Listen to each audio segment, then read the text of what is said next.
This video will show you how to replace the rear parking brake shoes and hardware on a Chevy Silverado 2500. This will be located behind your rear wheel. Let's get into it. Okay friend, let's get started on our job. The first thing we have to do is safely raise and support the rear of the vehicle so the rear wheel's off the ground. Once you've done that, if you have a center cover, go ahead and remove that first. We'll be using a 22mm to loosen each one of these plastic caps, then we can remove the cover. After that, you're going to remove all 8 of your 22mm lug nuts and then the wheel.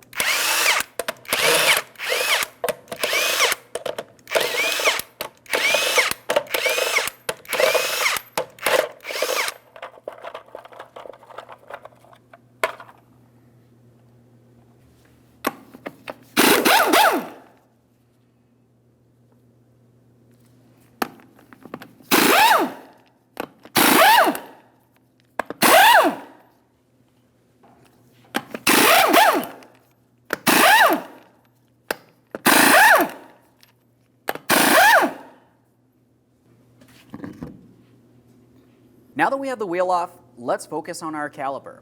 Now, as far as the caliper is concerned, the first thing we have to do with this is carefully push back our caliper piston. This can be done simply by using a small pry bar directly in this area. Now for this, I'm going to be pressing up against my caliper and also up against my brake rotor deep inside here. I'm going to gently start prying. We only need to find a little bit of movement from the caliper. Now that we do have some movement, let's continue on with removing the caliper and bracket from this area.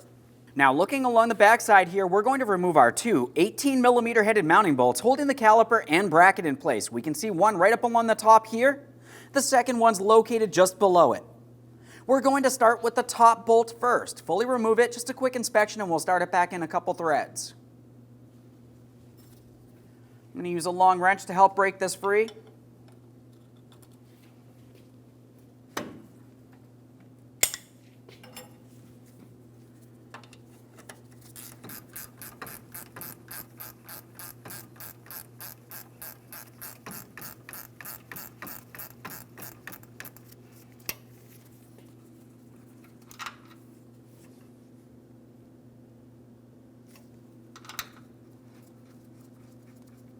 Let's go ahead and remove that second mounting bolt.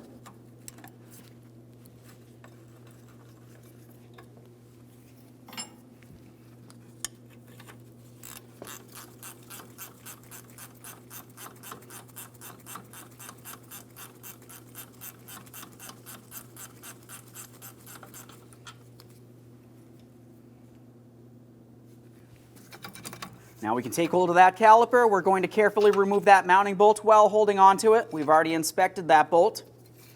I should be able to slide this off of here.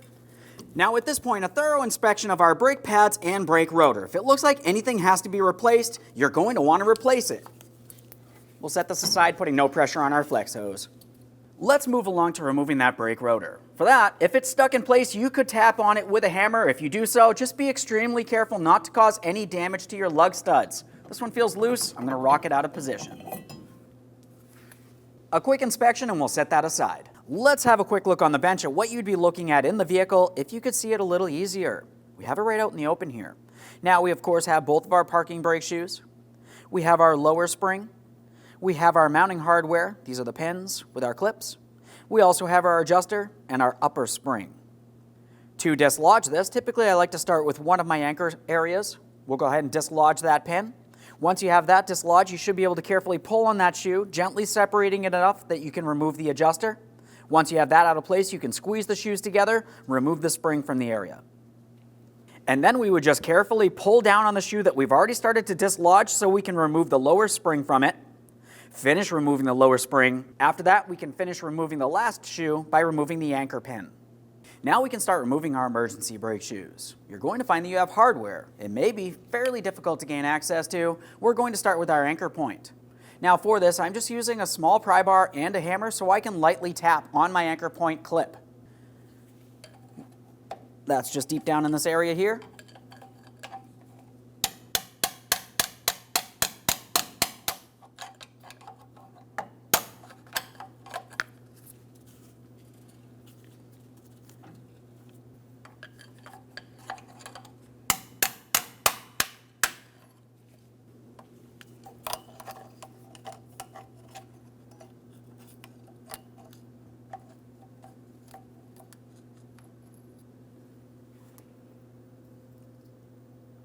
Now here's my clip.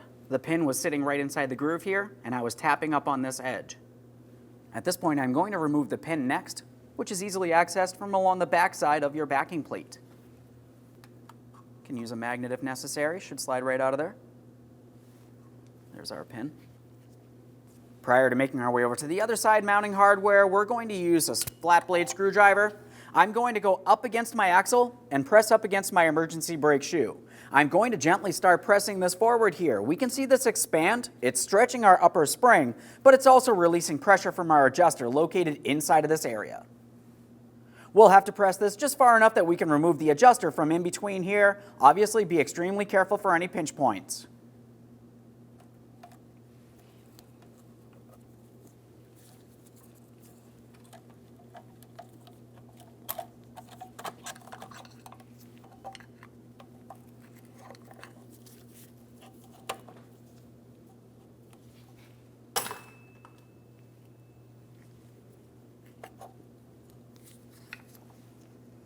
Now we'll just pay attention to the orientation of the adjuster here. We have our adjuster cog. This would be facing towards the rear of the vehicle. Now we're going to remove the spring from in this area. You can adjust the shoes in one direction or the other to carefully remove the spring. Now it's fairly difficult to see in here, so I'm just going to show you on the brand new shoe. That upper spring has two ears, one on either side, and it just fits into the corresponding hole up along the top. So once you do compress the shoes, you just want to carefully pull it out.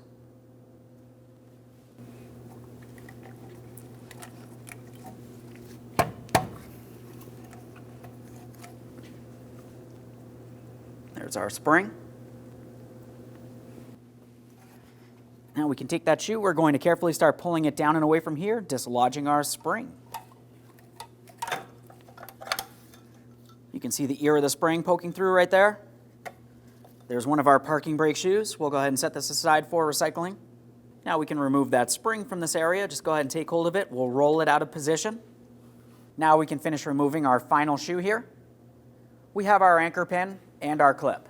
Let's go ahead and drive that out of position so we can remove the shoe and our pin.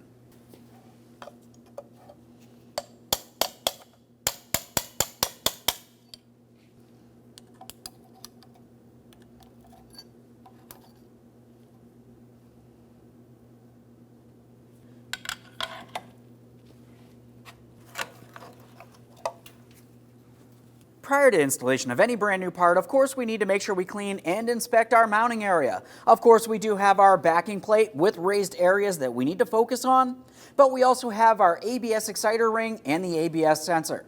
Let's go ahead and make sure we clean up this area, removing any miscellaneous debris.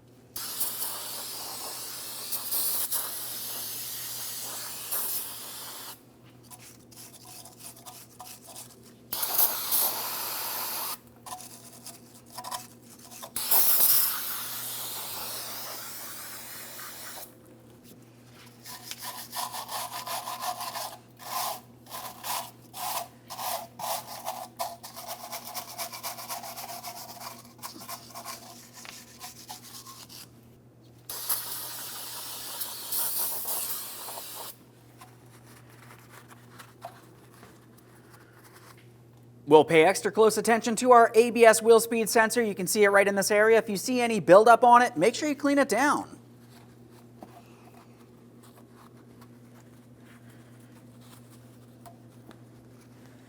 Now that we've cleaned this down, we're looking all the way down along the bottom area. Now this is where you're going to find your emergency brake actuator. We can see it pivoting here.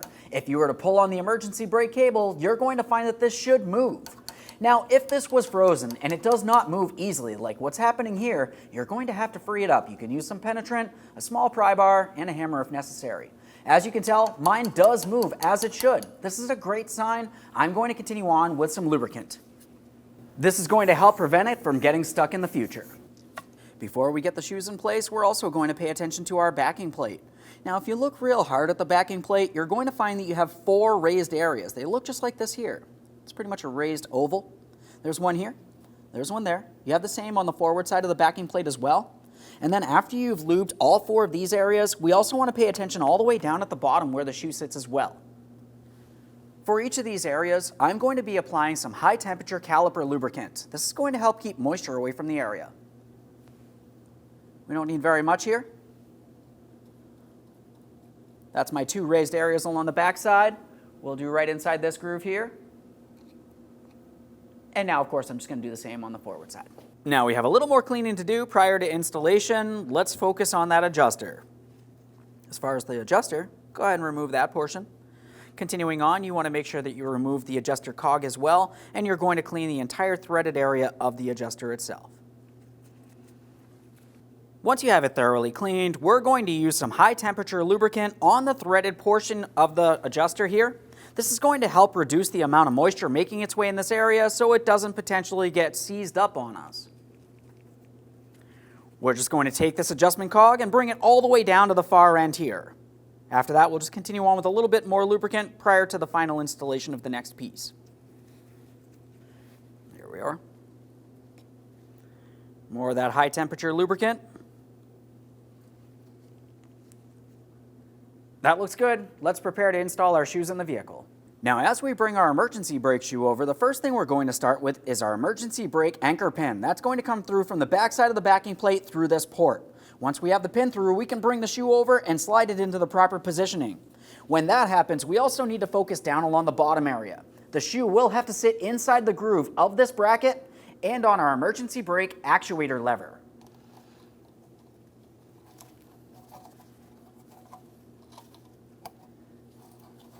Now I'm holding the pin from the back side.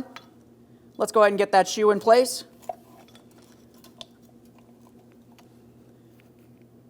Now we have our clip.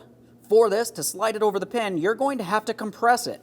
Now to do that, you could carefully use a pry bar. Once you have the clip in there, gently start prying up against the back side of your axle hub.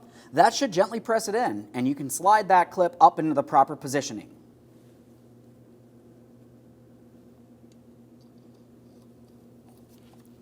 Now, while I'm holding this here, I'm going to carefully start compressing that. As I mentioned, I'm just using my pry bar. We're pressing. We should be able to angle that pin as necessary so we can slide it into position.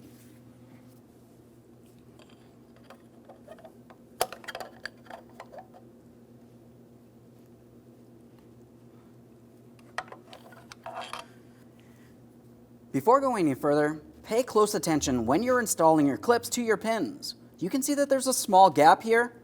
That means that I'm not fully installed. This could come apart while I'm driving down the road.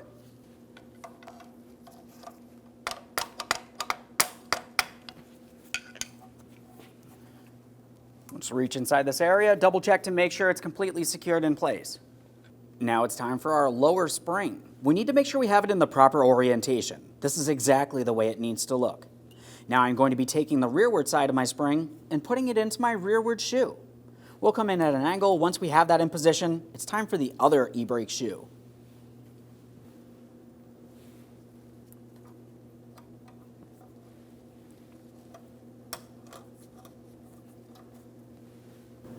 It's time for that forward shoe. We're going to start at the lower spring. Now this spring will have to come through from the front side of the shoe along the back side. Just a little bit of work here, should slide right into position.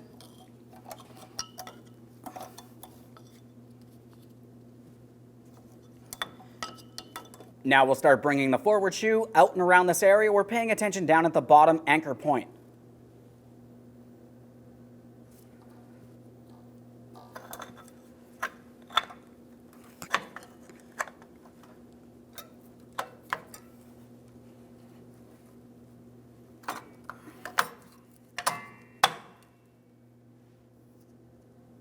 With that in place, it's time for the upper spring. Once we have this into the upper ports on each one of the shoes, we're going to have to carefully pull or pry on the forward shoe. When we have that pulled away far enough, we're going to install our adjuster in this area. As far as that adjuster, make sure it's in the proper orientation during installation. It's fairly difficult to see inside this area. I'm just feeling for those ports, pressing it in.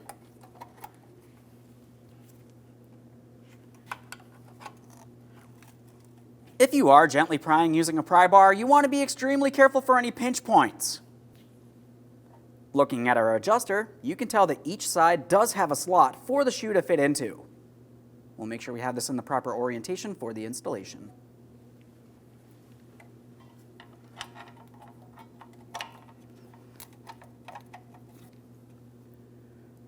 Prior to releasing this shoe, I can tell that this is not properly installed, so I'm not going to release. I'm going to carefully get this in the proper placement first.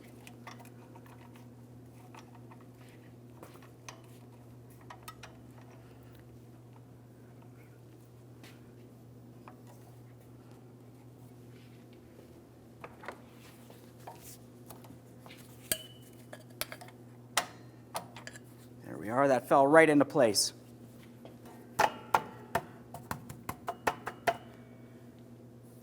Now we do still have to install our anchor pin. That's going to come through from the back side of the backing plate, straight on through the backing plate and the shoe. On the inboard side here, where you really can't see, is where that locking clip is going to go. Let's get that pin in place, through the backing plate, through the shoe, and out the other side.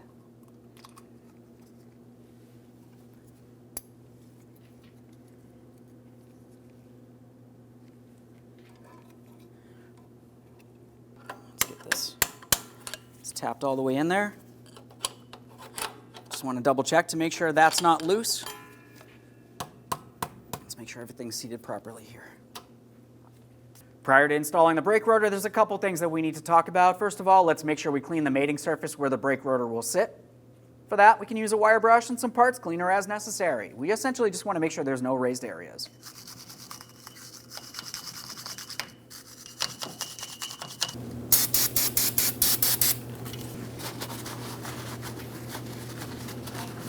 It's clean, let's apply some anti-seize.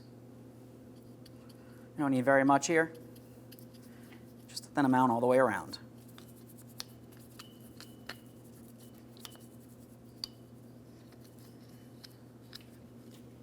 Prior to getting the rotor on here, there's one more thing that we're paying attention to, and that's the emergency brake shoe adjuster. We can see the cog right here. Now, if you were looking at the backing plate, you can see the protective boot. If this entire thing was together, we had the brake rotor and the caliper on, and you had to make an adjustment, you would want to remove the boot from the back side of the backing plate, make your adjustment using a pry bar or screwdriver from the back side. You would adjust this cog one direction or the other as necessary. Now, since we don't have any of the brakes together yet, what we can do is carefully make an adjustment in this area. We're going to take our brake rotor, slide it on just enough, and we're feeling if there's any resistance. Now see, in this instance, I can open my pliers, I'm turning this, and I'm actually adjusting my shoes outward. If I tried putting on the rotor and it did not slide over my shoes, I'd have to adjust the shoes inward a little bit. Now it's time to install our brake rotor. If you're using your original brake rotor, you need to make sure you turn it so you're looking at the back side, clean the entire mating surface and the areas where your brake pads and shoes would sit.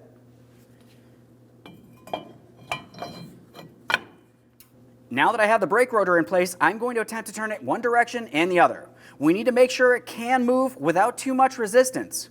Now keep in mind, more resistance is going to cause friction, and friction causes heat. As things heat up, they tend to expand, and that can cause the brakes to lock up on you. So make your adjustments as necessary, then continue on with installing your caliper. Let's double check to make sure each of our two mounting bolts are clean. We'll apply some red thread locker and get ready to install that caliper next. When we go to bring the caliper in position, we need to pay attention to our flex hose. As we bring this down, we want to confirm we don't twist it like a corkscrew, restricting any brake fluid making its way down to the caliper.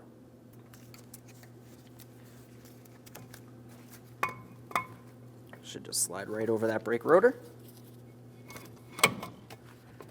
Now it's time to install our two mounting bolts. Let's get this bolt started in here.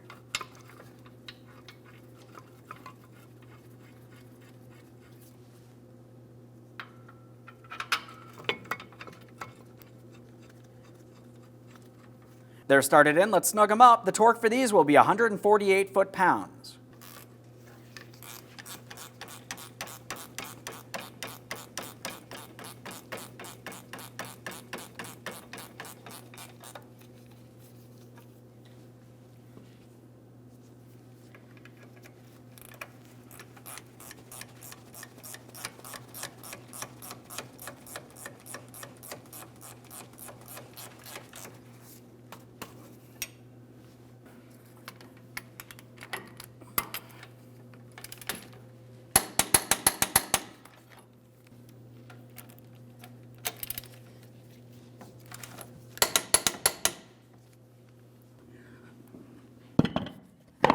Let's reinstall our wheel.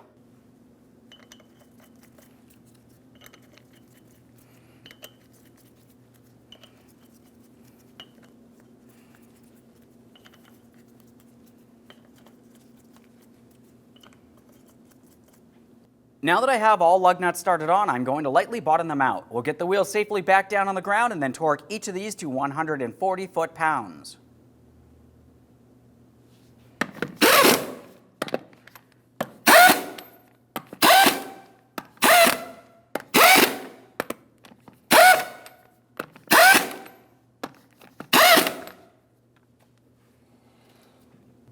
Now I've got the wheel back on the ground, let's torque each one of our lug nuts to 140 foot-pounds in a crisscross manner.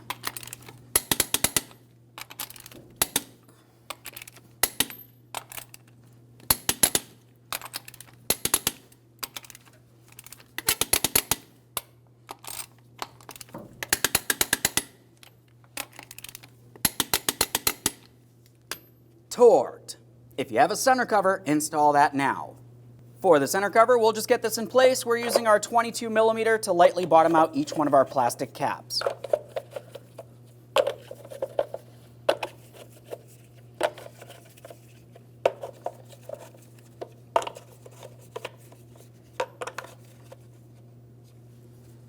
Double check to make sure it's secured in place. Okay, friend, we showed you the installation on one side of the vehicle. At this point, make your way over to the other side of the vehicle and repeat this exact same process. Once you've completed that, you want to make sure you make your way into the passenger compartment, pump up your brake pedal till it's nice and firm, take your vehicle for a road test, and test the emergency brake functionality. Aside from that, thanks for watching. When only the best will do, demand TRQ. The only company that lets you view before you do. TRQ is committed to offering the highest quality aftermarket auto parts that are engineered for peace of mind. Thanks for using and viewing with TRQ.